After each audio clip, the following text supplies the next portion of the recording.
Hello mga ka-reels! For today's video, gagawa tayo ng stuffed cabbage rolls. So samahan niyo ako at tuturuan ko kayo kung paano. Tara!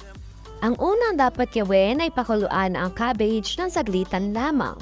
Yung sapat lang para maghiwa-hiwalay ang mga dahon nito. Pasensya na at medyo magulo ang camera. Pasmado na ang lola nyo. Habang pinakukuluan natin ang cabbage, ay ready na natin ang iba pang mga sangkap. Mayroon tayo ritong pininong sibuyas at bawang. Pinagsama ko na sila para mas madali. Kakailanganin din natin ng 1 kilong giniling na baboy. Ayan, at paghahaluin lang natin sila. Ngayon naman ay titimplahan na natin ito. Paborito kong nilalagay itong ajisyo dahil masarap ito at malinamnam. Plus, hindi rin siya gaano kaalatan. Lalagyan ko lamang ito ng 1 pack ng ajisyo. Oops! Hindi ito sponsored ha? Pero ajisyo, baka naman. Sunod naman ay lalagyan natin ng 2 pack ng pamintang rurok.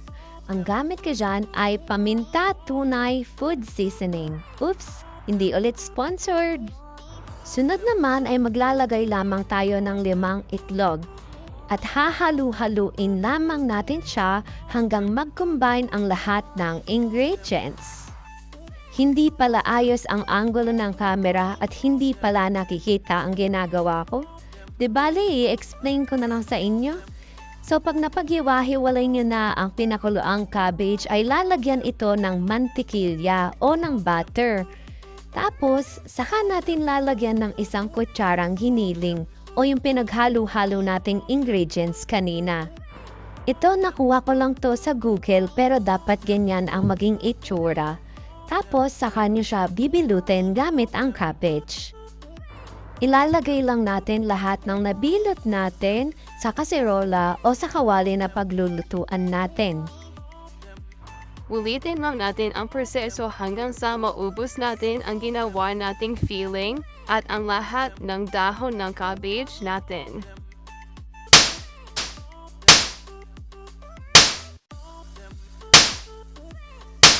Fast forward, nakagawa po tayo ng 15 stuffed cabbage rolls.